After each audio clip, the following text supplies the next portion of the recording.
Some of them kind of seemed like they were floating, and I didn't know because I was trying to align them better, but Yeah, so ideally, and I don't know if this is something that was gone over when discussing I don't know what was discussed in the lecture. I don't go sit and watch those lectures. I'm not about it. I've had to hear it tons of times. So I don't know if he specifically goes over this, but in terms of spot elevations, unless you're using a leader line from your spot elevation, they should be in line with the text. So the spot and the text, no matter what. So if your text is up and down, then your spot is directly in line with it.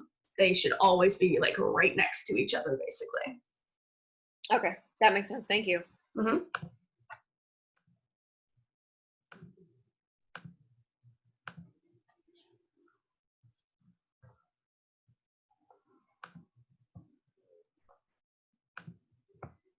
Does anyone have any other questions? Any CAD questions they've got? Small stuff? How to do something faster, maybe? I don't know, any of that kind of stuff. Yeah, I have a couple. For the swale center line, I couldn't find like the right latest line weight or layer line in that line weight, like DWG that you gave us. Do you know it? I doubt you know it off the top of your head, but I do. like, So the center line, I'm assuming you're talking about the line type scale, not the weight. oh yeah. The scale of the dashes, basically, right? Or like whatever that one line type is. I couldn't It's a find center line. Center line is long dash, short dash, long dash. Okay, yeah. Property line is long dash, short, short, long dash. So your center that's in the middle of that like swale, that's going to be the center line of your swale. Center lines are also used for a lot of other things. It's kind of a generic, like they're used for sidewalks and roads and all that kind of stuff too. But those, for the CTV that you received, I normally use 15 for the color, for the fatness of it. But in terms of the, like, if the dashes are too small in scale, I'm assuming is what you're talking about. Is that the issue you're having? No, I think the 15 was what I was asking for. Okay, cool. I could figure out. Perfect. Yeah. So 15 is a good starting spot. It has some transparency to it. I think it's like a 50% transparency and a little bit of width. But those are not like in your face type of information on a grading plan. It needs to be there and it's important, but it should be darker than like your existing contours, but it shouldn't be thicker or darker than like your proposed contours. Okay, and then my other question is I'm trying to rescale what I did in model space into the layout to 1 to 30 scale. Mm-hmm. And I, on the bottom where you could click like 1 to 30, I did that, I went through, manually did it and everything. There was like no change. So I don't know. I know that y'all had a different discussion in y'all's breakout room yesterday. If you can push it to 20 and have it squish a little bit, some of the stuff on the side, try that, because the 1 to 30 that was written in the syllabus was like a miscommunication. It's actually just an example of how to write a written scale. But besides that point, it's not too big of a deal if you have it 1 to 30. But did you check to make sure that the viewport isn't locked, correct? Viewport's not locked. Yeah, I checked that. Okay, and it made no difference. Is it, it should generally look like it fills a decent amount of the paper. Do you have it open? I do. Do you want me to share my screen? Yeah, that'd be great. Let me see if you have permission to do that. You have permission to do it? Do you have the option? Yeah. Okay, cool. So this is what I have right here. And then. Hold on, it's taking a second to load.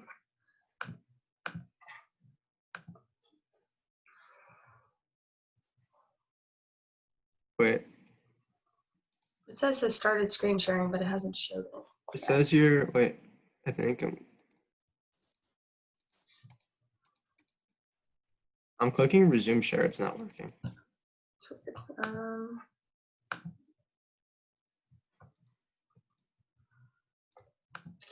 It says we're viewing it, but I don't see it. Maybe I'm gonna stop it and see if you start it again. You wanna try again? Yeah.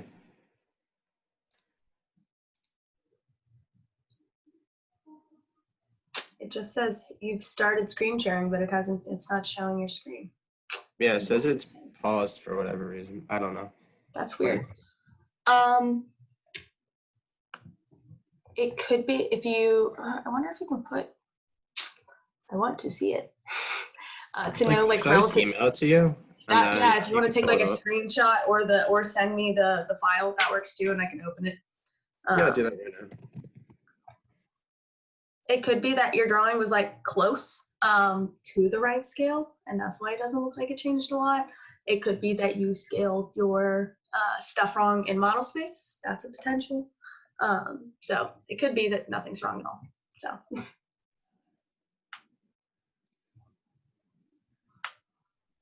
Does anyone have any other questions in the time being? So just in looking at it right now, are we expected to move any of the numbers to better fit contours? Because some of them, I just finished tracing it, so now I'm like looking for some issues, but some of them kind of look like they're floating. Good.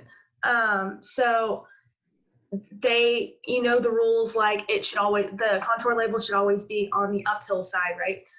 You also need to have contour labels when they meet like the property line or the extents of your drawing. Existing labels should be on the outside of all of your contours. They should be parallel with your contours. What's the other ones? You should have both existing and proposed contours. Also, anytime you like hit buildings and they come out, and you could potentially lose track of it, there should be labels on each side of the same contour. So you might be labeling the same contours repeatedly, things like that. But I don't know if I'm not looking specifically at the assignment right now, but I don't know if I don't think there's anything as tiny as like, oh, they need to be scooted closer or something like that. As long as it's obvious or apparent that it's adjacent to the one it's actually talking about. I think that's the only big deal. Does that make sense? Yeah, definitely. I heard that they should be on the uphill side, that they should be parallel. Yep. What were a few of the other ones? Was that the two big ones? The other ones are just, it's basically frequency of labeling. So the other two that you just said are how you label. These are like the frequency of labels. So along the outside, you notice how like the existing ones are labeled. Every single contour should be labeled whenever it goes to the extents, basically, like where it hits the property line. And then proposed contours, every proposed contour should be labeled. And if for some reason, like say you see a contour come in and it hits a building and then you see it come out the other end, well, you can't follow that line and where it goes. Mm-hmm. So it needs to be labeled on both sides of the building so that so someone can look at it and go, I know exactly what elevation each of these lines are because they disappear into a building or a wall. So everything should be labeled. Sometimes it's copied, it's repeated. So the same contour can be labeled 10 different times on a plan technically. So make sure that you're catching all of the missing labels as well. Cool, thank you. Mm-hmm. So, what? Oh, Anthony? No, yeah, no. I'll let them go. Okay, cool. How do you fix your dashed lines? Not all my dashes are showing up. So this is a common issue with contours because they typically have a lot of joints on them, like a lot of those snapping points. I'm going to open up my CAD real quick so that I can better show you where the setting is that makes that appear better. Let me see.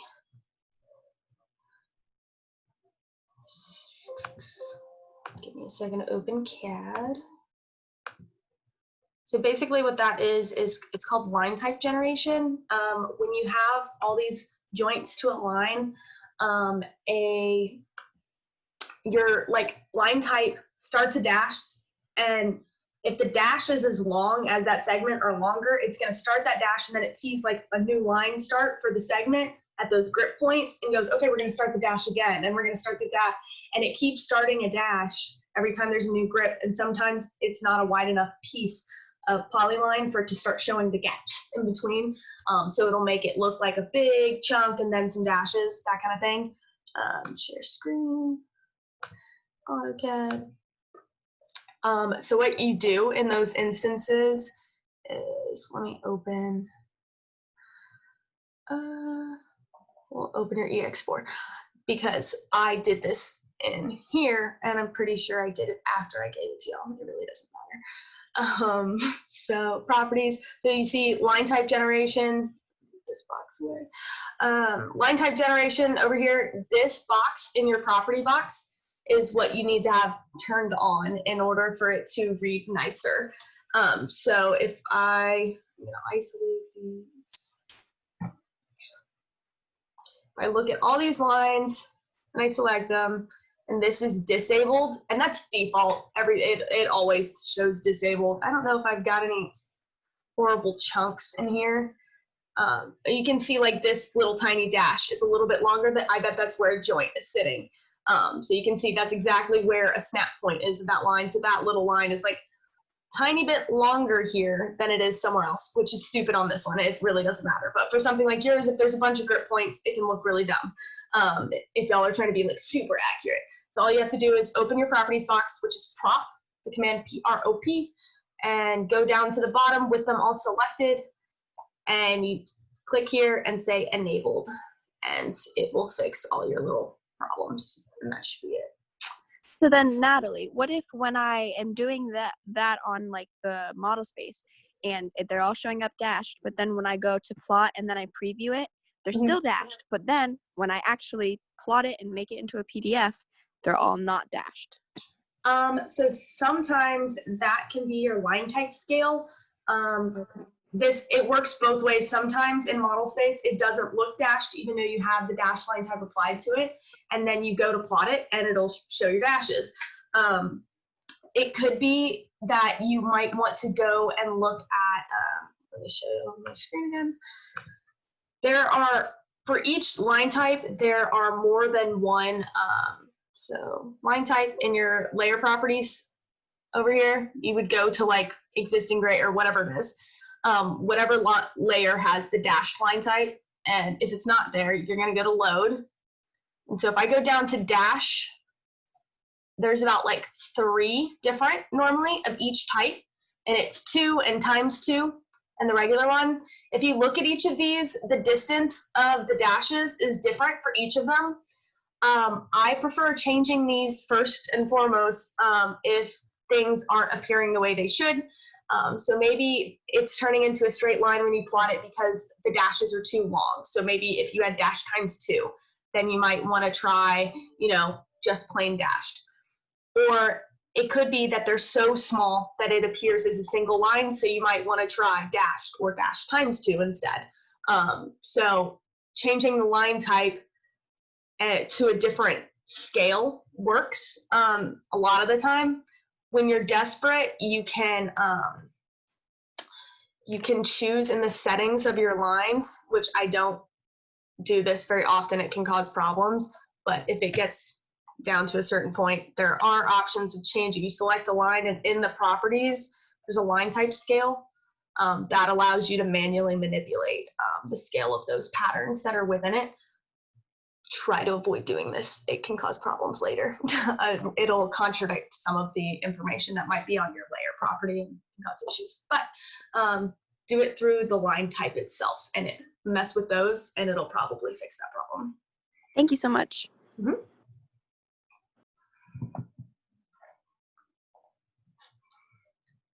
Oh, there's a DWG. Let me open up the one that Alex sent.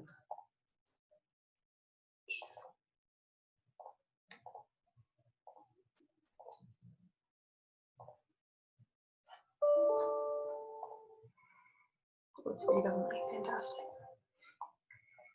Okay, I'm gonna do screen share in this so that y'all can see what I might be checking while I just try to verify everything's to the right scale and stuff like that. So here's Alex drawing so far. I'm gonna take a polyline real quick and draw here just to see how big some of these pathways are. They seem like they might be a difference. Oh, that's the wrong part. That would make sense. There's the closer to 9, and this is like 24-ish. Great, that's close enough to where I'm not too concerned. I'm also going to check the units of this file and verify it's and that's the problem. So this is the problem. I think I went over this in the videos. A lot of the time AutoCAD defaults to the units of your drawing being in inches. You want to use inches when you're drawing details. So things like entry monuments or columns or masonry or things that are normally like smaller in scale than a big plan. For plans, you should be in feet. So that's in units is the command to check yours. And then feet. So now if I know, before basically it was saying if this said 9, it was 9 inches is what it was. So now it's saying it's going to be 9 feet. Thankfully, I don't think you had to scale for this. When you did the transition, it transitioned it for you. So then we're going to go into your layout space. I'm going to double click into your viewport, which is locked. I'm going to double click in, unlock, and I'm going to just mess with, oh, there are 2 viewports sitting on top of each other. Let's see. Unlock 1 to 30. Nothing is changing. So I'm going to try and just deleting the viewport and making a new one.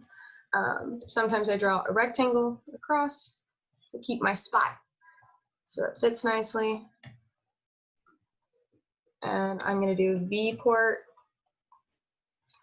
okay, and draw a new viewport. And then double click into it, and I'm going to go choose 30. And that looks a lot closer to what it should be. Like I said, the 1 to 30 was an example of written scale. It just happens to be something very close to what your stuff was, and it works for your thing. It's not a big deal if you can't switch at a certain point or you don't want to figure out how to. I'm not very concerned. But ideally, if you can go to 1 to 20 by rotating your page space, if I can do that.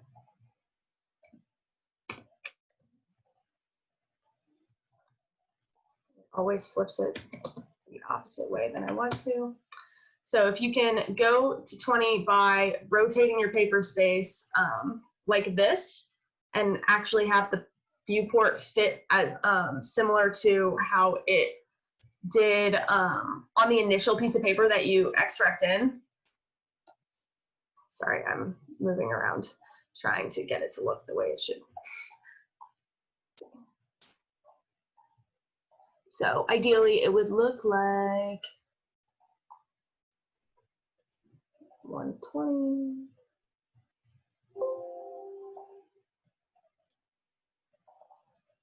Something closer to this, and you can push the extents of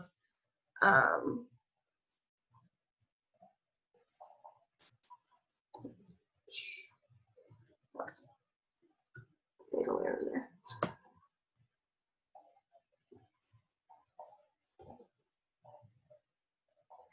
So you can go and change your viewport to sit at the very edge of your page to try and get as much of the information as possible. Something like that. So this would be ideal because it zooms in enough and it fits better in this scenario. But if this is chaotic, it's not going to be a big deal for this assignment. Make sure most of your stuff is shown and you'll be fine. So yeah, just Alec, go in and change your units. And that should solve your issue, and then go play with your viewport to get it to the right scale. So. Thank you so much. Yeah. Does anyone else have any questions?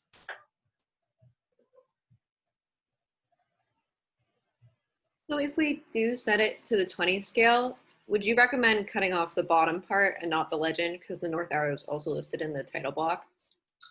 So if you notice, yeah, in your title block, you've got that. So I normally just drag the north arrow on top and like shift it to make it fit it, and then stick it back in the title block. And yeah, you can nix all of the original title block. You can kill all that stuff. You don't need it. Okay, cool. So just cutting off the It's bottom. like grading plan or whatever and that kind of stuff. All that stuff will reside in your actual title block.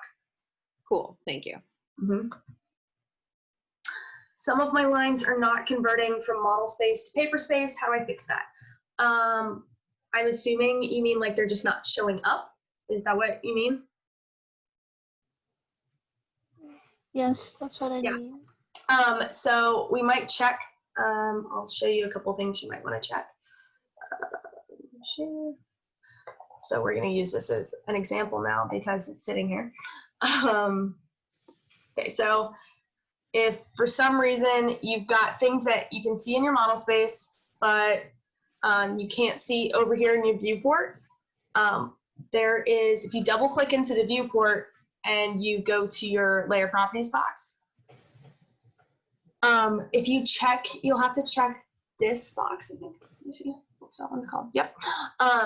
If you check this box where it says new VP freeze, so if you create a viewport and this is frozen, then these items will not show up in this viewport, but they will still show up on your model space, and they will not show up in this specific viewport, just this one, because I went in and changed it. So I would check and verify that none of these guys are frozen. And that's my first go-to. And that's probably my only go-to. I think that's probably it. That should be the problem. Is it something, are you able to check that now? Can you check it? Yeah, that looks like to be the issue. Is that the issue? I believe so. Okay, cool. And I'm actually going to make a video for y'all on how to do that properly, because your EX4 will have you do, you're going to be doing all 3 assignments. So here's EX4. Because you're going to do all 3 assignments, so, you know, you're going to draw a bunch of contours for cut versus a bunch of contours for balance, and then you're going to have contours for another layer. So each of these, if you put them on different layers, right, you want to be able to plot them, but there's no reason you should have to make a different file. And so what you'll do is when you go to your cut plan, you're going to double click in and you're going to go purposely freeze all of the layers that are just for balance and fill. And then when you go to your fill plan, you'll double click into your viewport and go freeze your cut and your balanced ones. And so I'll show y'all more formally, I guess, how to go about the difference between like turning on and off your layers, freezing layers, and viewport freezing. But those are super useful for when you put a lot of information on one model space and one plan. It's really useful for allowing you to plot all different types of plans in one file. Anything else?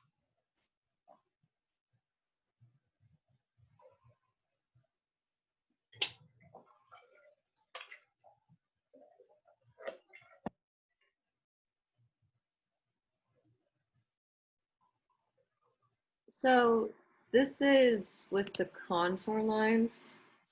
I had it set before, but then once I changed my text or maybe put in the text mask, it seemed to undo it. How they're supposed to, like, the text is supposed to split the contour lines, or backwards, the contour lines split, you know, the text. Is there an easy way to get that back or set that up? So if you're smart and you got all your text on the text layer, I would isolate those. Do you know how to do layer isolate? No. So it's the same as if you were to go and turn off all of your layers manually except the one that you need, but this is a billion times faster. So I would just go in and do, I can use this as an example. So click any one item that is on your text layer, and then click this button, or you can type in lay ISO, and it will make it to where all your text is what's shown. Then select it all, or Control V. Sorry, on the Mac, when I type in ISO, I have lay ISO. What'd you say? Sorry. Lay ISO. LAYISO. Yeah. Layer isolate. It's the abbreviation for it. It might lock and fade your stuff, which is a setting if you never used layer isolate before. Sometimes it's stupid. And if you click it and do lay ISO, enter, there is, or not. So if I do lay ISO without selecting things in advance, it gives you the option to do settings. And you can choose if you want layer isolate to lock all the layers and fade them except for the things that you chose, or you can say, hey, just turn off all the layers I didn't choose. So I like it to be off so I don't see them. So that way you're able to click the item and say lay ISO, and it will just show you the things that you want. And if you look at your layer properties, it literally just turns them off and that's it. But it does it in a more like uniform, quick way instead of having to like click. So select it all and then just right click and do draw order and bring to front. So tools, okay, cool. Then you should be able to do lay uniso or click the button if you know where it's at. And it should place it where it should be. We're in the current layer. So can I type in lay Uniso. Oh, cool. That's awesome. Yeah. So it's basically, it's just so that you didn't have to tediously go and click all of these, especially when they're sitting on top of contours. You can't like drag as easy. Select them all. So that's the only reason why I isolated them first. But basically select anything and the same concept can apply if I want to sit this underneath, send it back. It's the same as like Photoshop and that kind of stuff. Yeah, that's awesome. So now all of these should be shown in the front above the contours. Cool. Yep. Perfect. Thank you. Anyone have any other questions? Anything they want to go over?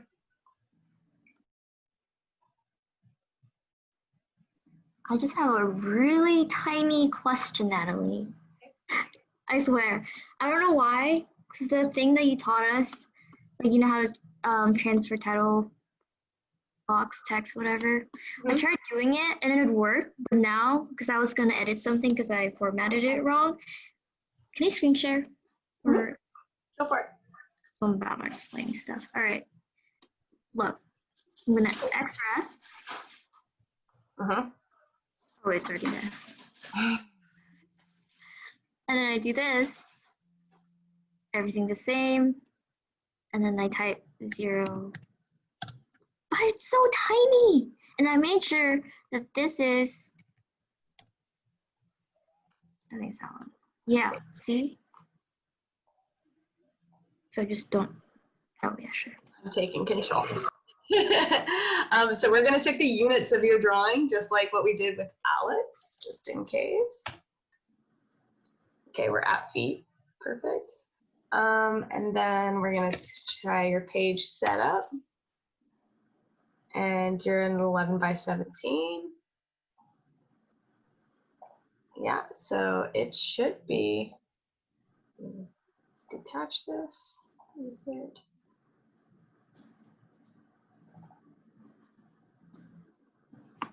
Scale should be 1:1, insertion point 0, that looks right to me. Wait, I just saw something in the settings of that. Please let me check that. There's some weird, I don't know what that is, but I feel like it should be 1. Can you type in 1 here? No. No, it won't let you? No. Interesting. I feel Should like those units be feet, Matt? What? Should those units be feet? No, not for paper space stuff. It should be inches. Yeah, because the 0833 is just how you convert it from feet to inches. It looks like it's double converting. You can try putting it in and then Scaling by, yeah, scale it by 12.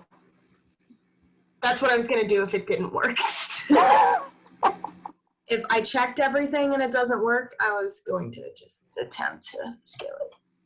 So do you think I messed up my settings again, like Well, it usual? could have been me making you a garbage file, Alyssa, for all I know. No, it worked last time. I don't know why this didn't work the second time. I don't know either. But that looks like it's the right size now, so there's that. I'll line it up for you better than this. Does it say anything in the properties? The properties of this? Yeah. But I mean, like clicking like on the href itself. Like, can you bring up the properties tab for?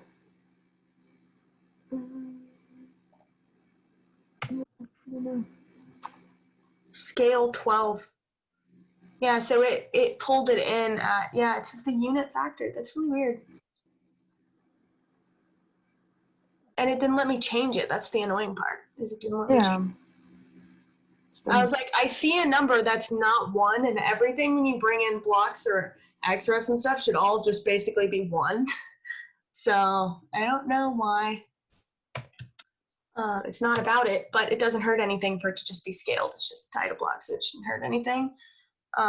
So yeah, then Alyssa, you'll just go in and scoot this guy to be where it should be, and rotate it as well, right? To sit your stuff inside of it. And then you can actually, if you want, since you've got all this like laid out nicely, yeah, this is great for you to rotate it so that it reads right. Not necessarily a requirement for any of y'all that are like panicking or anything, but ideally like in an office and stuff, this is the way to go. But yeah, so you'll just line this stuff up, Alyssa, and you'll use that, and it's okay that it's scaled funny. And yeah, just roll with it. Alrighty. Cool. I just hope that it won't happen again on my new file, because that's gonna bother me so bad. I'm just hoping that I press something here magically. How do I stop? There you go. Thank you. Sorry, it bothered me. So I was like, what am I doing wrong? I've rewatched your video so many times before I go here, I swear. Good. Stuff happens sometimes. There's so many settings and options in AutoCAD that it's like, there's sometimes that you just kind of have to accept whatever's, a really bad, Band-Aid for a situation, but sometimes it's all you got without wanting to spend like forever finding the excessive solution to something that's not necessary. It's a one-time problem. Who cares? Yeah. What Thank line you. should the tick marks be, and should they all be the same thickness in their own layer? So I like tick marks being in the same layer, because selecting them all is a pain in the butt if you decide to change something to them. So yeah, put them in their own layer. I normally will apply a global width to mine, which is in the properties rather than applying a specific, like normally what I do is I make them cyan. I don't remember what number cyan is right now. It's like 5 or something. I normally make them that color, and then I normally will also, and this, it's not perfect, so you don't have to do exactly what I do by any means. You can just make them cyan if you'd like. If you want to be picky like me, I'm just giving you options. That's all it is, because we've got the time to, so who cares? So if you've got a tick mark, a lot of the time I like to make it cyan. We're just going to do it here for right now, just for quickie. And then in the properties box for polylines, you have a global width. Sometimes I apply a little like fat to them, like an actual thickness rather than just letting the CTV do the work, which is stupid and excessive sometimes. It just really depends on the scale of your drawing. But yeah, that's what I do, and they get their own layer. I actually go as far as making them blocks. I don't know if I have them. So these are tool palettes. It's a weird thing you don't really need to know about, but it's where I store a lot of pre-made items that I make and group together. So I have contour ticks that basically look just like this guy, and I place them in as blocks. And blocks are really cool ways of making your file smaller. It's the same as grouping things, but it's kind of it's stored in your computer. So you can see this EX4, you're gonna have a block that's in here that is a scale bar that I've made. It's a fun scale bar that makes it to where you don't have to put in effort. Oops, and scale that. So I have a drop-down list that automatically changes the scale for you and all the numbers. So that's a block, and blocks are stored as a singular item that's just being referenced throughout your page a billion times over, whereas a group is new line work every single time, so it makes your file look bigger. But I like them to be blocks. If you want to play around with blocks, that's an opportunity too, so that they're less like manipulatable. They're just one item. There's a billion different ways, but yeah, make them a little bit thicker and definitely put them on a different layer. It makes your life easier. How do you make tool palettes? So tool palettes is kind of a little bit of an advanced thing for y'all. It's used for a lot of things. So there's actually default tool palettes that are sitting in CAD. So if you type in tool palette, it'll bring them up and you can kind of peruse. There's a bunch of engineering ones in there and architectural pre-made things in there. And so they're really cool. The only reason why I have a big stash of them is in my office, I made all the tool palettes for my entire office and all the stuff that goes in them. And so I'm a big nerd about it. But basically, the biggest, most common use for them is storing blocks. So it'll store blocks in them, and you can use those blocks. It's kind of like the Creative Cloud library in Photoshop or Illustrator, where you can bring that up and it's like stored online and you can grab assets and colors and things that you've saved in the past. It's really similar to that, but with blocks. Go ahead and Google search your AutoCAD forum to your heart's desire about it, and learn about them if you want to. I like them for efficiency, but I don't think y'all are really there yet, so I wouldn't be too concerned about them. Thanks, I appreciate it. What's up, Devin? Good morning, Natalie. I have a question. Can you tell me any specifics about making a scale bar right? Yeah, I can. Let's go. Because I mean, I can go in and draw scale bars all day, but that doesn't mean it's going to scale correctly.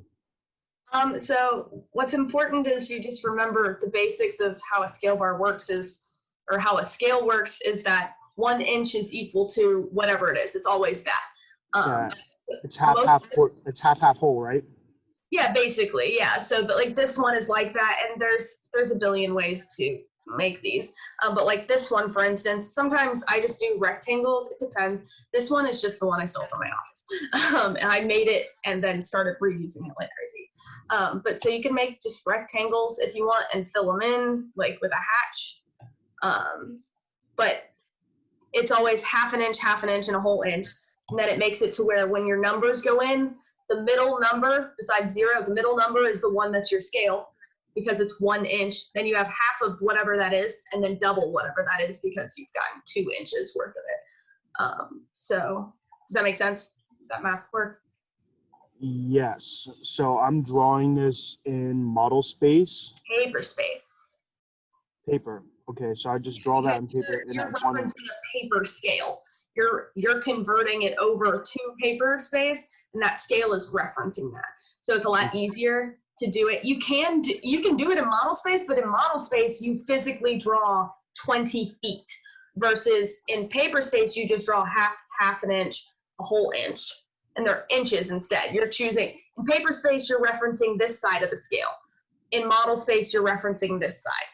So understood. You can do that and go in the viewport and zoom into it in model space, but you're going to be drawing it real lengths. Okay. Whereas in paper space, you just do it in inches. Okay, 2 more questions. They're good ones. Establishing another viewport inside of paper space to like put in a legend. That's what I was thinking, and I tried to do it, and it just went so wonky. I was like, what in the world happened? It's super easy. So if we click this and I'll just lock it. So I have one viewport here. I type in viewport. You locked your the big viewport? I just locked the scale so that I don't accidentally double click into it or anything. It's just okay. Yeah. Just a good habit. Then over here I'll draw my other viewport, double click in and say I want to zoom in on this. That's what I'd like to zoom in on. I'm going to go put it on my viewport layer like a good person, a good organized child. And then you can literally sit it anywhere you'd like after that. That's what I did, but it came in so tiny and I was like, what in the world? What do you mean it came in so tiny? You want to see? Sure. Hold on, let me open CAD, please.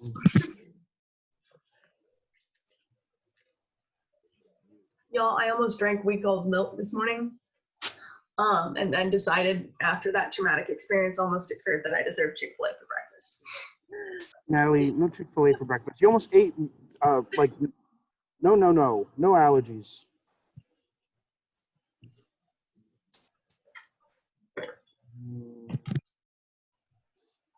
Alyssa. It went down the drain. It was quite depressing. It's fine.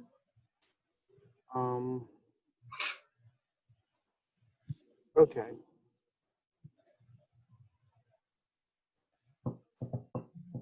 Here we go.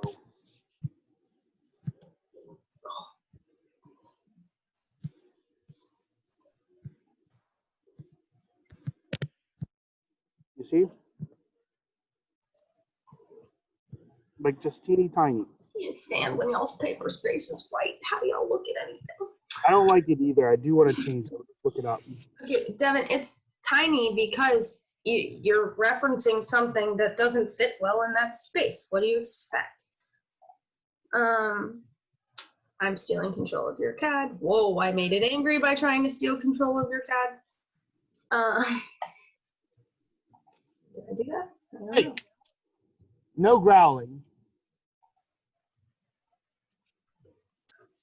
I have anger. Oh, there it is. Okay. So yeah, Devin, instead of referencing a legend, just draw it over here. You just draw it. Where's ortho? Turn on. I need ortho. You draw your lines and put them each on whatever corresponding layer they belong to. So I need my building one. So you make it building or whatever, like, and then you put the label out here. Do it in paper space. Okay, and then I just throw it into another viewport. No, stop trying to use viewports. Draw it in paper space. You need no viewport. Viewports are just windows in the model space. Yeah. You don't need the window if you're already in paper space. All right, I'll chuck the viewport. There you go. Good idea. Thanks. and I forget my last question, but we'll come back. Thanks, Natalie. How can we change the color of paper space in CAD? Ooh, yes. This is how you make your CAD look a billion times better. I happily will show you how to do this. So there's fun things. If you type in options, you can change all sorts of things. This is something I change on other people's stuff a lot, is the pick box size and selection. So your AutoCAD like cursor, this guy, your crosshairs, you can make that like ginormo or teeny tiny, whatever your preference is. You can even change how big the grips are on lines, and like your rectangles have grips on each. You can choose how big those are. You can change colors of everything. It's really nice. So in display, you can, so this is like, you can choose like a dark theme or a light theme for like your bars and all that dumb stuff. But in colors under display, if you go to sheet layout, and then your uniform background is your piece of paper. Your paper background is actually the background behind your paper, which is dumb and confusing. And so for your uniform background, I don't think I choose true black. It's like almost a shade of gray, so that if I do draw something black, it would still show up. I basically try to choose a color that any color line would show up on. That's the goal for me. So I change that color, and then my paper background stays the same. And then like my model space is like some type of, off black as well. I also, like, I used to change my crosshairs. If you want to be ridiculous and change your crosshairs to be pink or something dumb, that's an option. You can also mess with like the length of your crosshairs. Like some people really enjoy having their crosshair lines go all the way to the top and bottom of the screen. There's a bunch of fun stuff that you can mess with in here. Don't go too crazy and break CAD, but there are options. And yeah, it makes it to where you can customize your interface to be exactly how you like it and all your preferences, which is really nice and makes you potentially more efficient. So, yeah.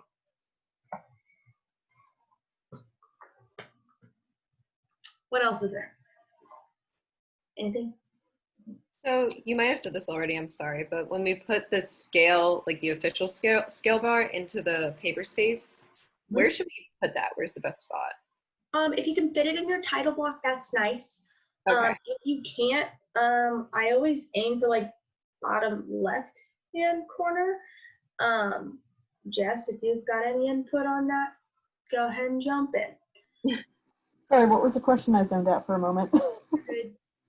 Just where we should put the like official scale bar on the paper space model. Is there any like ideal spot there? I always tend to do bottom right if it fits, but it's just not overlapping any materials. I don't really tend to have a strong preference. So basically somewhere on the bottom if you don't fit it in the title block. Cool. Thank you. And those can be found in AutoCAD already. Like you can, I think I watched a video before that you can like put in. So I think EX4 is already published. If you want to cheat and just copy it from the paper space in there, I have a beautiful little block that I'm very proud of. Awesome. Thank you. You can use a block. I would personally recommend practicing drawing it. Just an anecdotal story.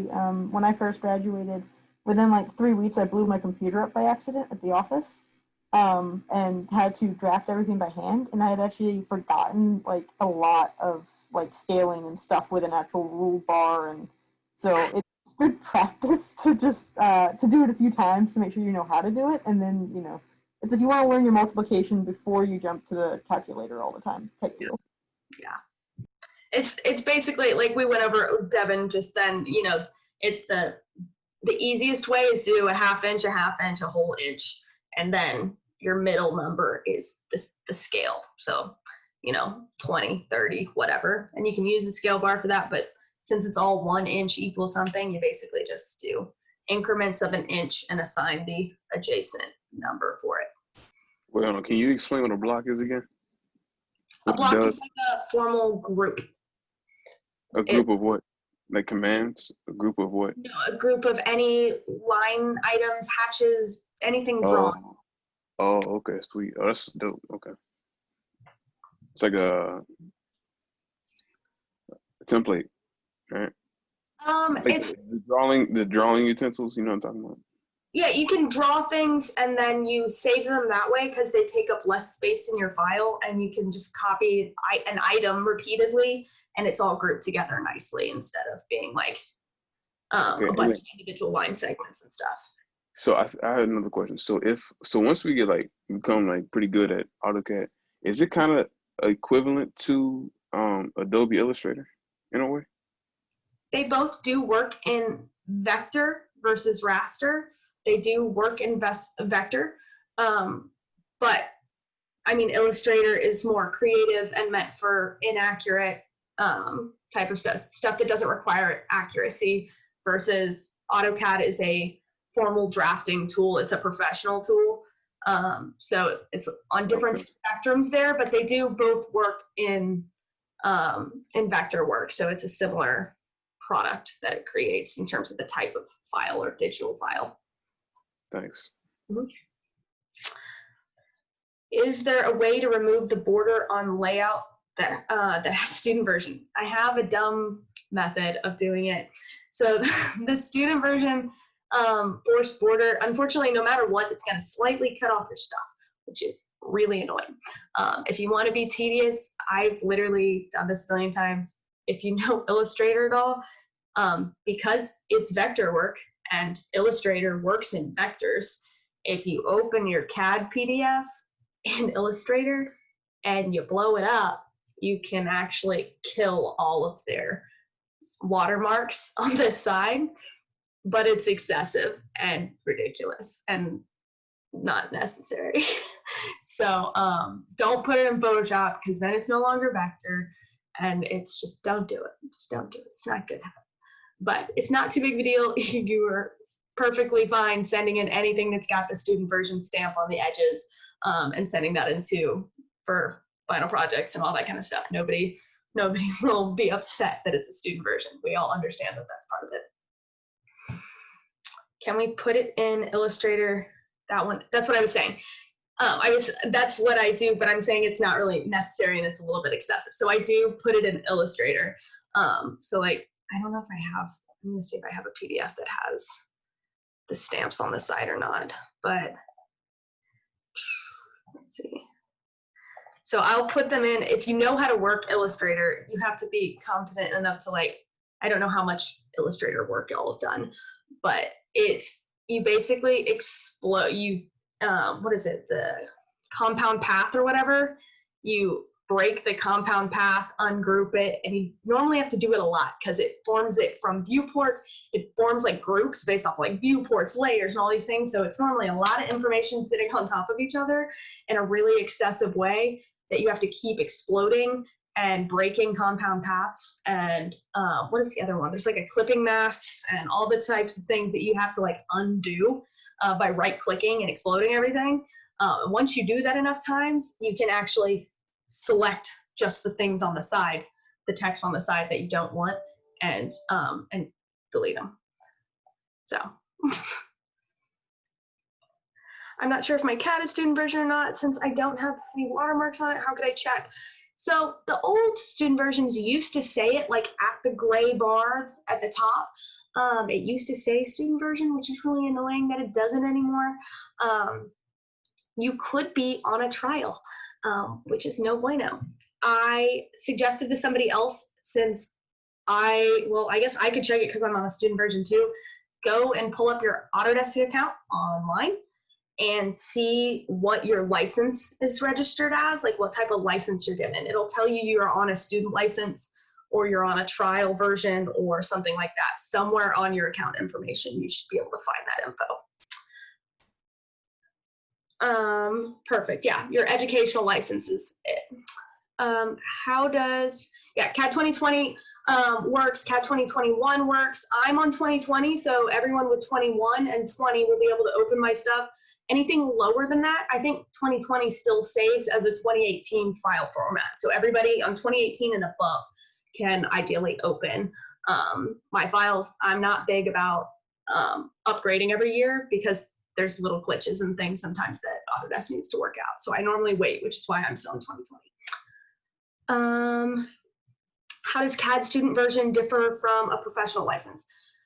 Basically, it's just the watermark for the most part. I have not run across anything that we do that we can't do in AutoCAD with the student version. I have never run into something where it goes, you can't do that. I will say that I've noticed with the new student version, it's, or at least for like 2020 and later, when I open a file that's been created on a professional license and I open it on my student version, it gives me a warning saying, hey, this is permanently going to become a student version file.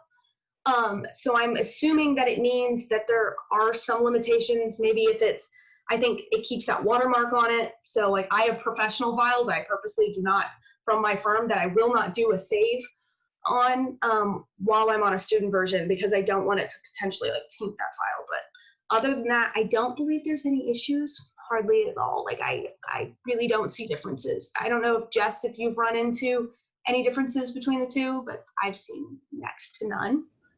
I haven't. Yeah, sweet. There's another one in here. There's something layout related. Did I get it? Oh no, I got that one. Have I gotten everything? I think I got everything so far that's come in. And those are good questions. Like those are good things to know and that kind of stuff. Like, and definitely check what license you're on because I know a lot of, we've had a handful of students that have run into issues being on the trial and trying to move over to a student license and stuff. Autodesk like is having problems interpreting like whatever email you had before and transitioning to a different type of account. So if you think you might be on the trial, try and figure it out now before it causes problems later. So yeah. Anything else?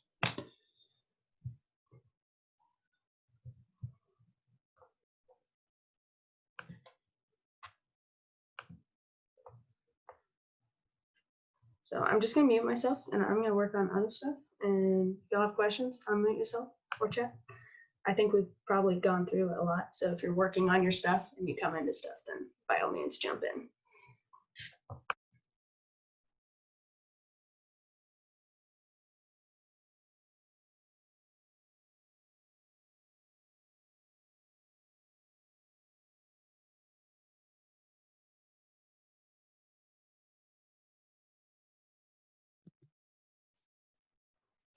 Hi, Natalie.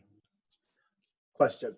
So, rotating your actual scale drawing that you did in model space, do you want to do that in paper space? You want to do that in model space? You should not reorient your stuff that you have drawn in model space. Whatever it's truly set at, leave it that way. And then you can rotate a viewport or your view within the viewport. Oh, so you can reorient the viewport and that'll do it for you. Yeah, so you can actually rotate a viewport, and when it does that, it treats it like a picture, like you physically taken a picture of something, and it will shift it with it, which is sometimes very annoying. But there is it the USG command? What command is it? There's a command for rotate. Jess might know this one better than me. There's a command that allows you to rotate stuff without physically actually rotating it in real time, like it's just like a temporary rotate. Oh yeah, that's like a UCS, I think. Yeah, there we go. I put USG. Yes. I never use that one. I will do everything to avoid it because I always do it wrong. Oh yeah, Can you repeat the name, please? What is it? It's called UCS. It's a command that allows you to like use the the little box that's at the top right corner. It basically allows you to change how you're viewing things, whether it be shifted just on an even plane or actually start looking at it 3D. So it allows you to shift the angle that you view things without you physically taking your items in model space and shifting them and reorienting them. And so you can do that just in a viewport as well. So, so the What's it called concept again? what? What is it called again? UCS. Yes. It's tricky to get it right. I will warn you guys. We had a CAD technician who showed me how to do it a couple times, but it's been like 2 years since I've had to use that command. I purposely do it. Natalie, like if you mess one thing up, it just makes your life hell. Because it looks right until it's not, and then it's so hard to undo it. So just be careful using that one. The reason you would use it is so in the office you will get surveys from engineers and contractors, and the buildings and such are built to right angles, but they're not necessarily right angles with north, east, west, south. So it might be angled on your screen, and so you use the UCS to make your screen look like what's up on Natalie's screen now, where everything is perpendicular to the corners of your page, even though it's not, true north is not up. It could be going somewhere completely different, but you just want it to make your page nice. Right, versus like if you rotate the survey, now your CAD file is still believing true north is directly up, but you've now screwed up, you've now torqued essentially what's in the real world versus like torquing your screen, if that makes any sense. So, fun fact, all the things y'all ask questions for, 99% of the time you can find it on the AutoCAD forum or on Google. So I'm gonna look it up real quick just out of curiosity to make sure that it's, right. But so there's the icon for it apparently. Here's our origins, grids, whatever.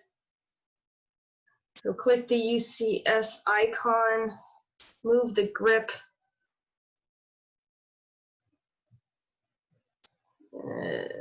This doesn't look fun. Ugh, okay, I'm gonna attempt it. UCS. Specify the origin here, and maybe do that. Nope, it didn't do it. Oh, my viewport's locked. That probably would help. Wait, fuck. Let's try that. Nope. I know it'll work more in model space more than anything.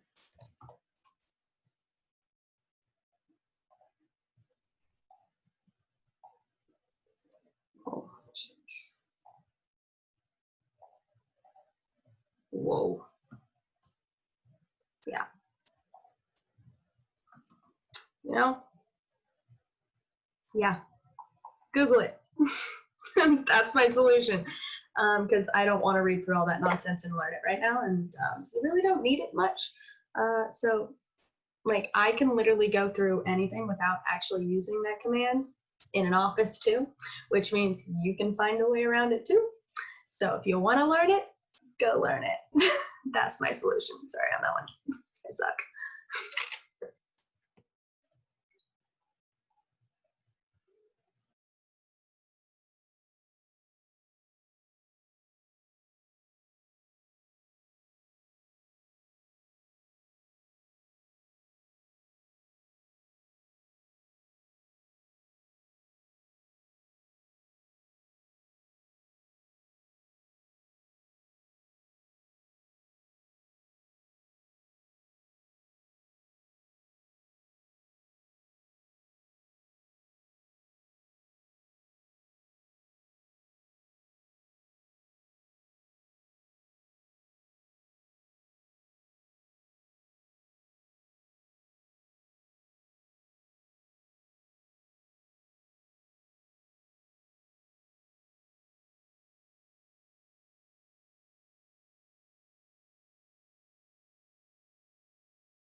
Hey Natalie, I have a question.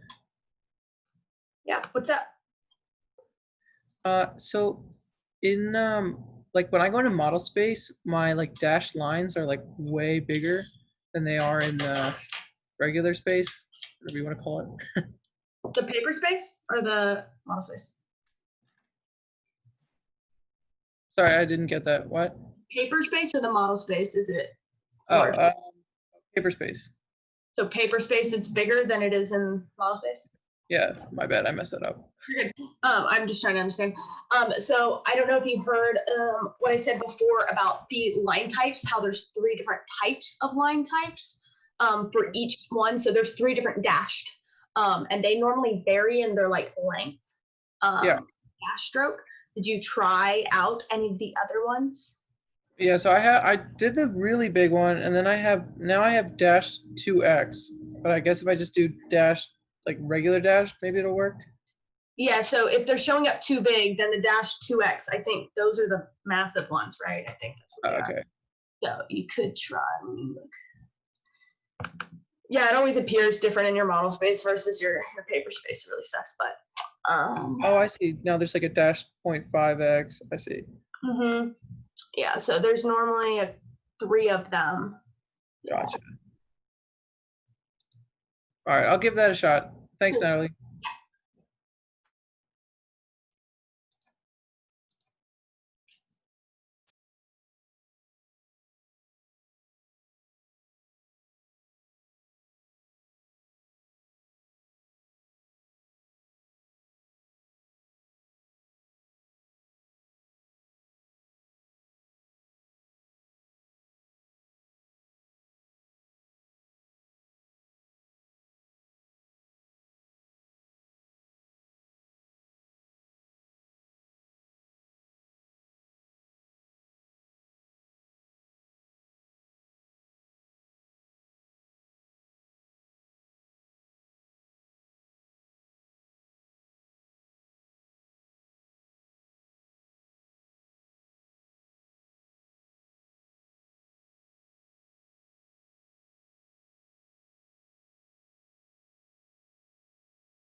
Hey Natalie. Quick question. When doing the scale bar, because I'm trying to draw it right now. Since our units is in feet, so if I type PL and then just 1, is that 1 inch or is that? I'm guessing it's 1 feet, right? So even if your drawing is in the units of feet, when you transition into a layout space in paper space, Yeah. you are in inches automatically in every single file. So when you draw your scale bar, you'll go into paper space, and when you draw 1, that's 1 inch in paper space.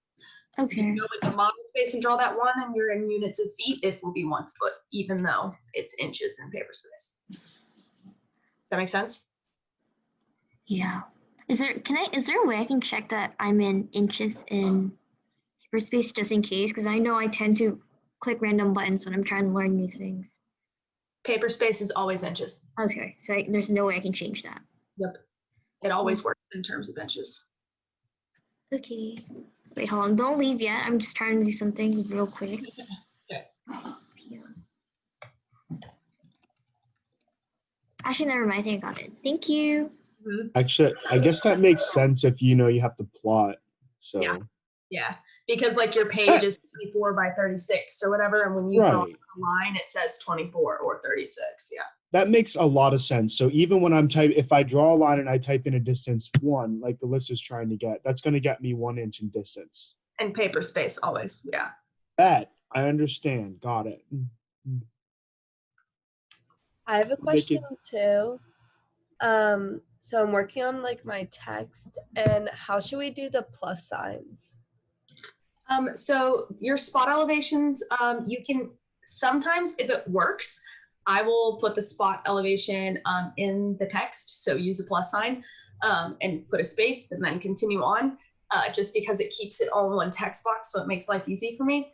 But other times, if there's a billion, if you get more complex drawings where sometimes one spot you have to apply multiple numbers to, then I transition over to making a physical, similar to the tick marks. I just make a cross and I apply a width to those, and then I'll group them and use them.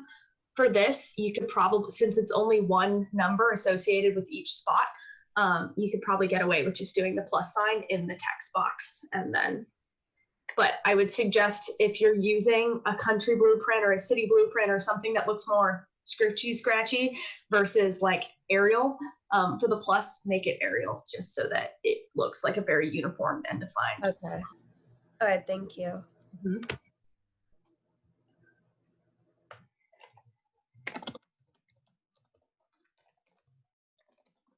Oh, and also it doesn't matter what color we make the mask, right? Or does it? It should be, there's a box that says background color. You should be using that so that it'll make it the color of a page. Okay, thank you. A different color, the CTB file will read it as a color and assign some type of gray to black for it. Okay. You'll black out all your text.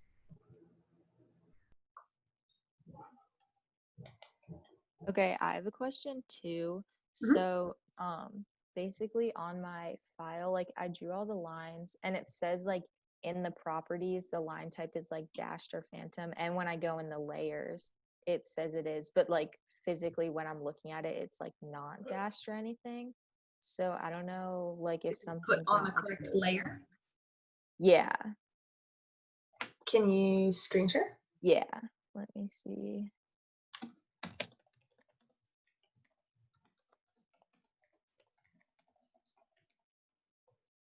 Okay, can you see my screen?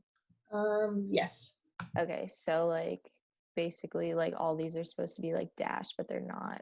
And like when I go into layers, like I tried to make it so like these ones are dashed and phantom, and it says like up here that they are like when I select them, but for some reason it's just like not showing up.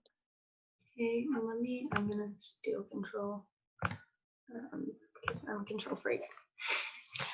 Let's see. So we're in model space. We select a layer. How are you drafting on this? How do you see anything? Oops. It's hard. fix that. That's gonna, yeah. Boop. Okay, cool. That's a painful experience, and I don't know Yes. why you've endured it this long. Okay, so Yeah. here, it's set to dash. Are they super tiny? No. Oh, wait, they are. Wait, I saw, no, can't tell. Okay, let's see what type of dash this is, and we're also gonna check your line type scale to make sure that you haven't accidentally changed that for any reason. Properties box, your line type scale is set to 1, so that means you haven't screwed up anything there, so that's good. And then, so now we're gonna try to do the method where we choose a different dashed. So out of the 3 different dashed, we're gonna check out. So it's this one, so maybe we'll go to this one and see what it does.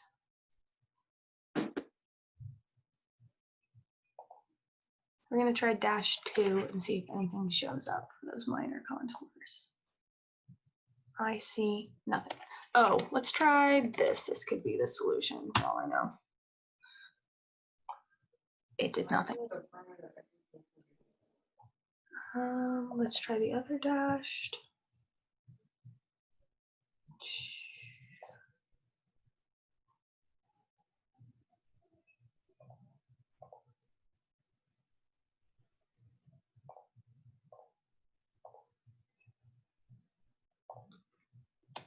So, here's part of your issue. You've been changing this. Mm-hmm. You should not. Okay. When you use this, it assigns anything on that layer to whatever you've defined here. If you manually change this here, it will do whatever it wants and ignore this. Okay. So I could change the color, I can do everything, and it can sit on that layer as long as it likes, and it will never read, it will never be the things that are over here. It'll only be what you defined over here. Okay. So it's important that everything here is set to by layer. You always want to follow the layers rules.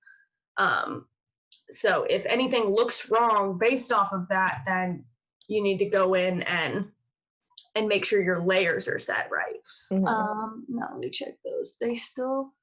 Yeah, I don't like they looked dashed like every day until like now.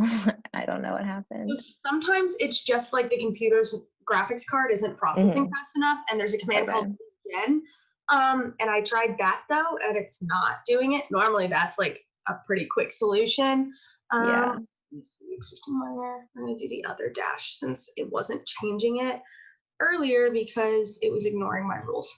So let's try that one, regen. That's fun. It could be that whenever it plots, it will show up as well. Sometimes it's just rude that way. Yeah, I tried doing that. I have it like, I don't know if you can change like tabs on my screen, but if you can, it's like next to like here. So it like still didn't do it. You might have to stop your screen share and bring it back up in order for me to see. Okay. Open. Oh, you like can't see this? Okay. I can't see a separate one, a different one. Okay, let me try that.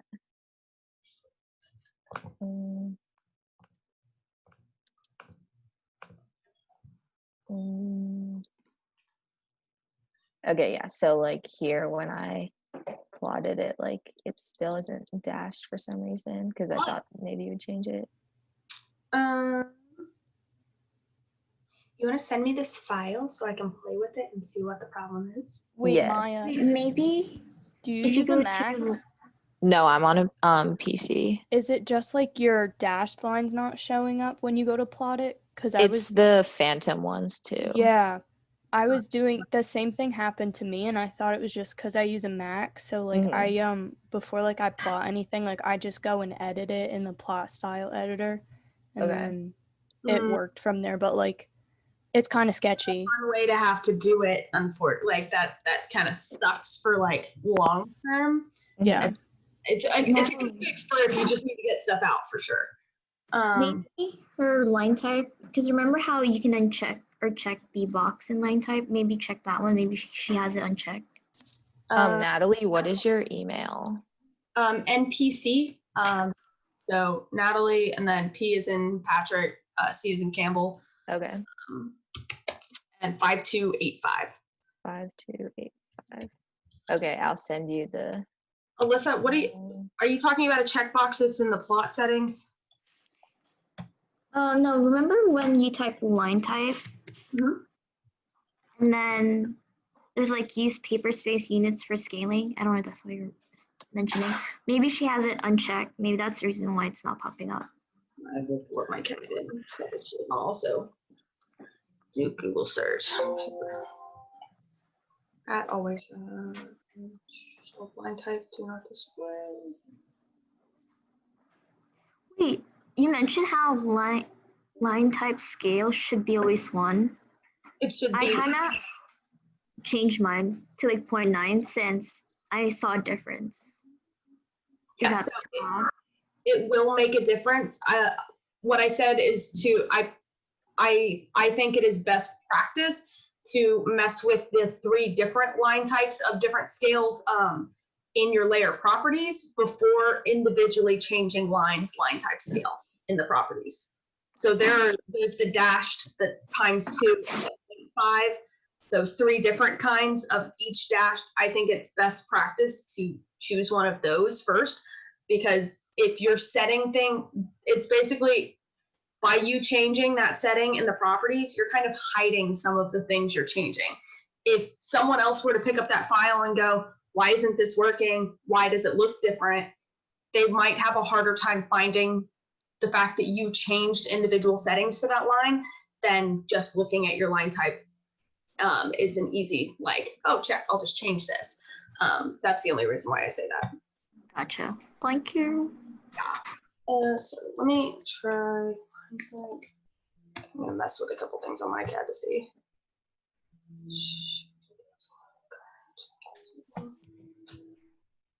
Hello. Yeah. I have a question. Mm-hmm. How incorrect is it to sort of put like we're making legends is what we're doing right now. So I put in my text, right? Can I put my line underneath of it to make room in my legend, or is that unethical? Wait, what? Can I put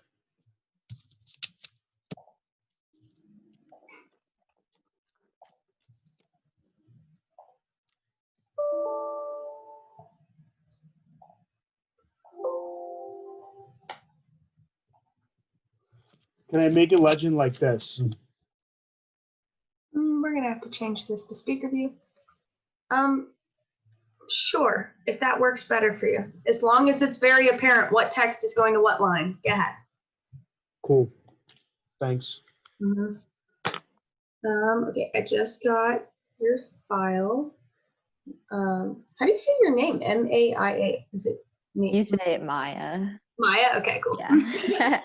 Like, I would go for Maya initially, but then I saw extra A and got kind of confused. Okay, let's play a little bit. So, oh, it's locked. I have to save it. I'm gonna mess around with it and pray.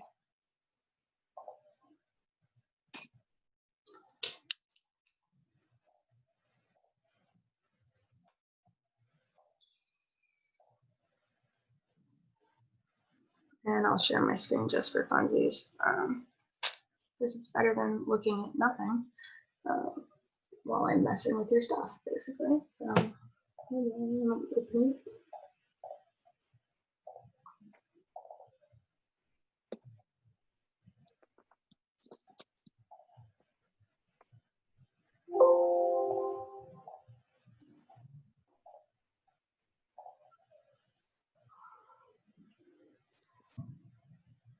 my computer does not like opening CAD whenever Zoom is going on. It's just not a fan of it.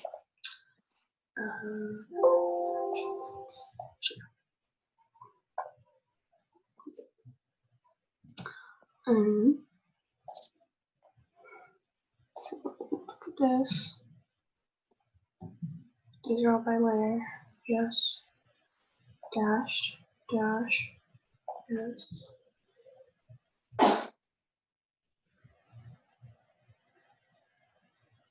Also turned on. Properties. Line type is 1.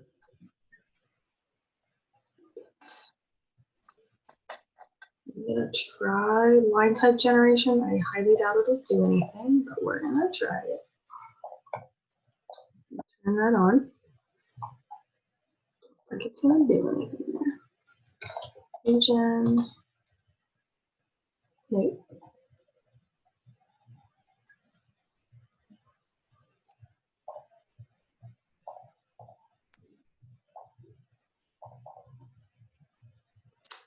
Cool. Wait, Natalie, go back to the other one again. The what? Line type. Go back to line type. Like the box, the toolbox. Mm-hmm. And then click load. How come it's not? Because mine has like, oh no, I mean help. Because mine, when I type line type, mine automatically has this button. When you type line type? Yeah, here, I'll screen share real quick. This. Oh wait, show details, there we go. Oh yeah, it's on, never mind. Because usually if the thing's unchecked. This. Yeah. That's not it.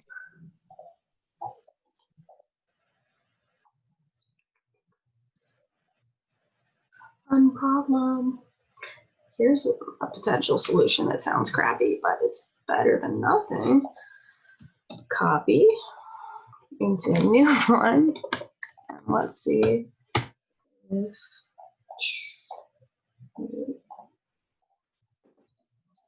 just out of curiosity here.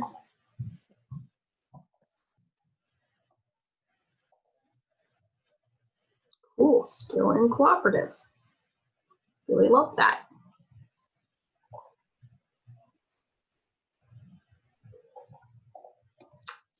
Is the property line doing this as well? The property line on mine, like it has very large dashes. Cool. Okay, that's easy enough to fix. That's not a problem. The fact that it works is somewhat reassuring. I'm going to make a new layer and see if I can.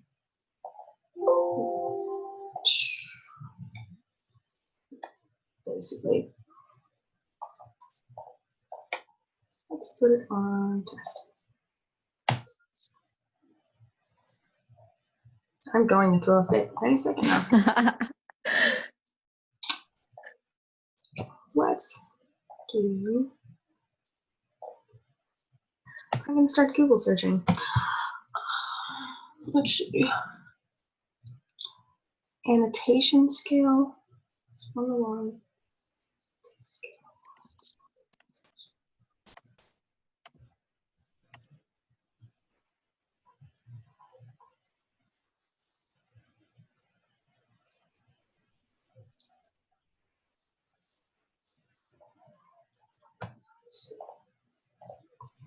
I'm gonna just start trying random stuff on forums posts to see if that's the problem.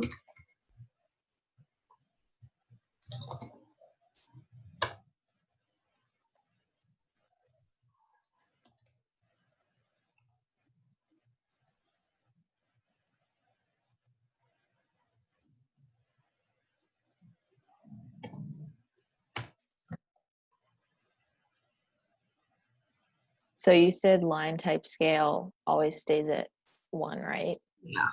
Yeah, it's best to have it at 1. It can be manipulated as needed. I don't normally see the value. I can normally change it with the line type and be happy. And not have that.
Sheet number for Dana, it's just one. For most of your assignments, you'll probably only have one for this class, but it's just good practice. It's basically mimicking in offices. You'll have a whole book of construction documents that all have title blocks on them. So you normally have a billion sheets. If you want to be extra, you can put L1 because normally in a series of landscape architecture documents, we're going to have an L in front for landscape so that when you like scroll through, like you'll see A, 1 through whatever, L, 1 through whatever, A is for architecture, L is for landscape. You know, like everyone's got their own like thing. So that's extra and I don't expect it. I'm just letting you know for fun knowledge.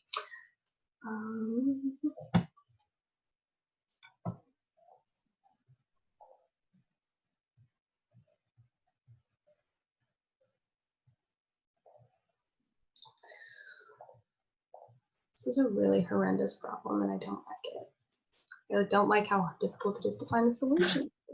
Yeah, and like I just tried to draw another one while I'm on like that layer and I'm drawing it and it's not coming out like dashed. Can you check, type in your command prompt, type in LT scale and tell me what number it's set to? 1. Perfect. Now do that with PSLT scale. 1. Set that to 0. Okay. So do regen for me, REGEN, and tell me if it makes a difference. No. Cool.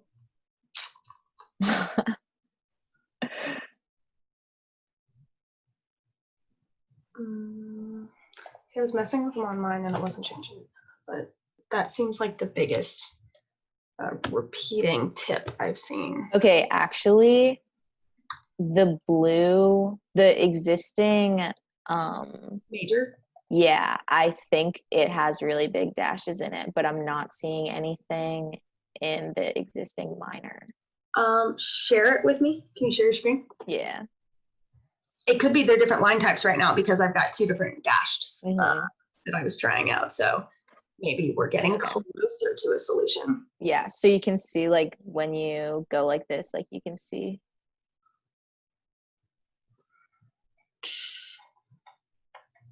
Yeah, they got big dashes. Cool. Yeah. We're getting closer. Thanks for your sharing. Yes. Freaking fantastic. Okay, so what is this one set to? Well, that doesn't tell me what it's set to.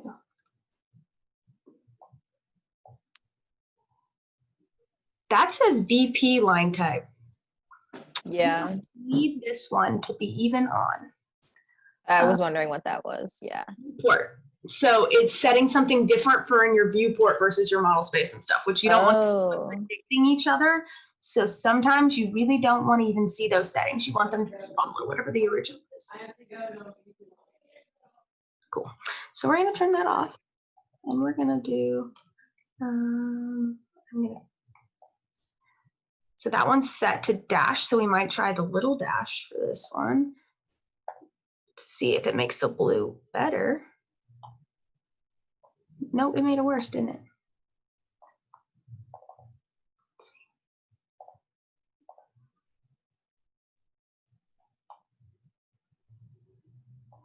Are there more than one line sitting on top of each other? I really doubt that's it, but.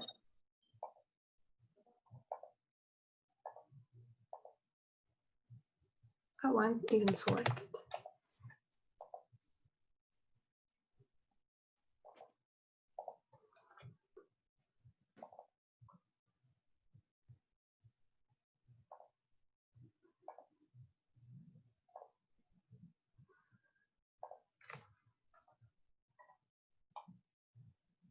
Now I see no difference, so that's really reassuring. I'm gonna go back until I see the difference again.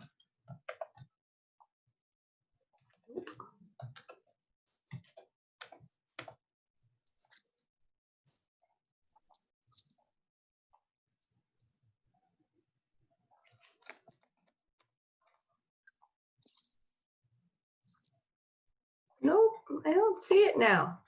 That's upsetting. I really feel like this shouldn't have anything to do with it. We're gonna open dash. Yeah, they should match. Cool.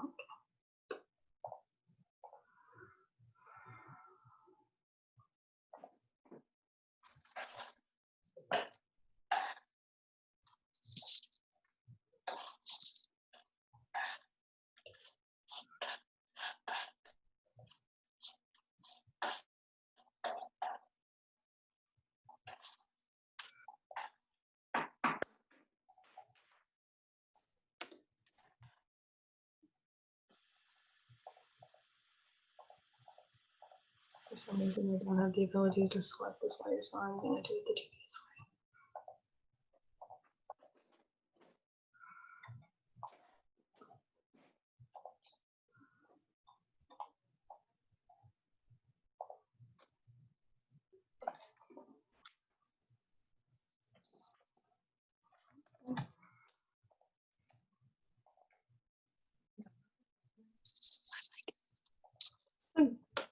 Garbage situation. And the worst part is it still happened when I took everything and I put it in a new file, it still did it. Yeah. So that would mean like you'd have to redraw it in order to like just try and skip over whatever this problem is, which is ideal. But even when I was like trying to redraw it on this file, it like still wasn't coming up as But dashed. that's what I'm saying. Like if you did it with new stuff, so you could copy over all the stuff you've already done, except for contours and redraw the contours. But I know that that isn't efficient. Yeah. Like I could go in and do it in a couple minutes and be done. But for y'all, it's a little bit more strenuous to get it done. And that's the part that makes me like annoyed that it's not taking it.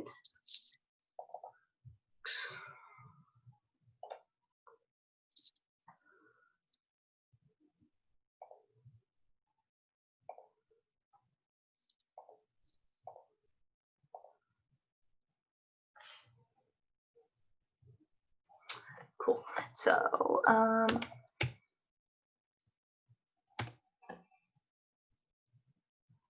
that one's one.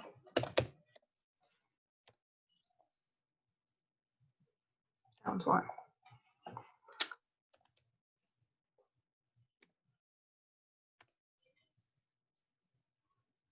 One.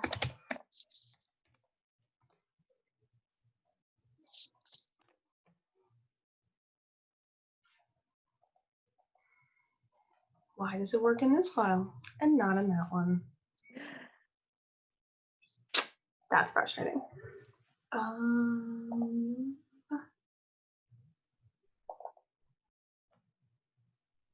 By the way, this is completely normal to run into ridiculous things like this.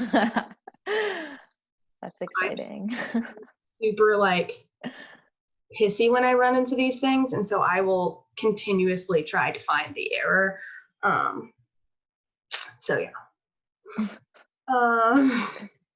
It's my favorite thing, actually. Now. It benefits greatly whenever you're suffering, and I happen to be so like anal about it that I just have to keep going until I figure it out. It's to your benefit. Trying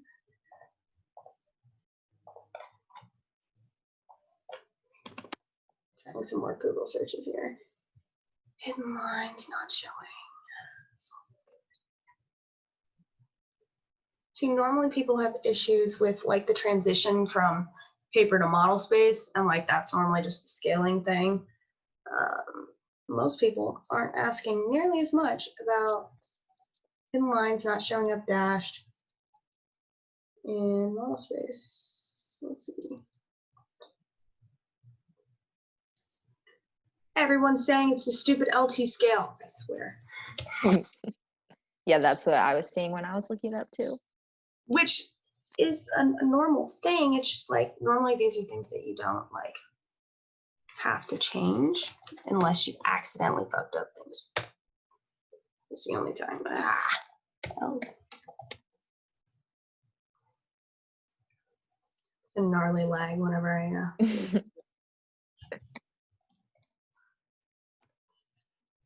see normally in like class and studio, I just take your mouse. It's pretty easy.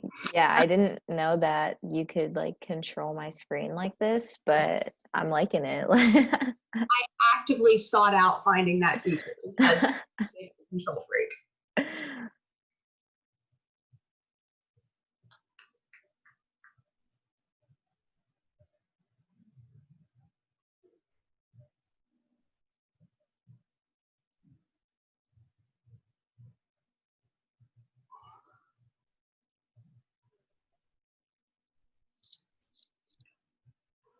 What are hidden lines? Someone's referring to hidden lines. Does just mean whenever you turn off? That's like,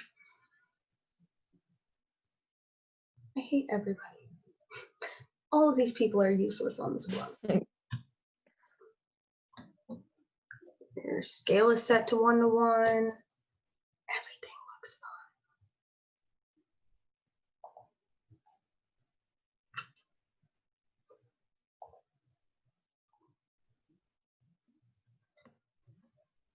When is this due? Tomorrow at 10 p.m. My suggestion would be currently, I will write down this issue and mess with your project. And try and figure out this one specific problem. Besides that, make sure all your stuff is drafted and you work on your line weights and all the other stuff besides that one thing being crappy.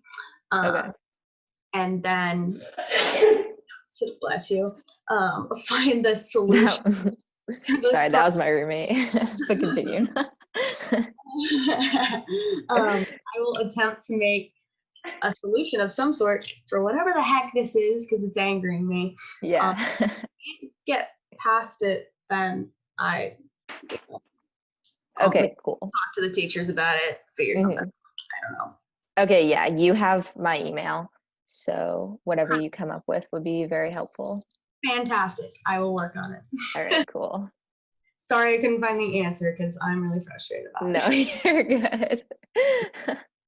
So class time's over. So yeah, if y'all have any other CAD questions, make sure you refer to the AutoCAD resources announcement that has billions of assets and resources. And if things hit the fan and it sucks and can't figure it out, like this horrible issue with the dashes, then go ahead and use the discussion board for your TAs. I have notifications set up on my phone, so I can answer them fairly quickly, but try other methods as well. So yeah, y'all have a great day. Thank you. Thank you. Thank you, Natalie.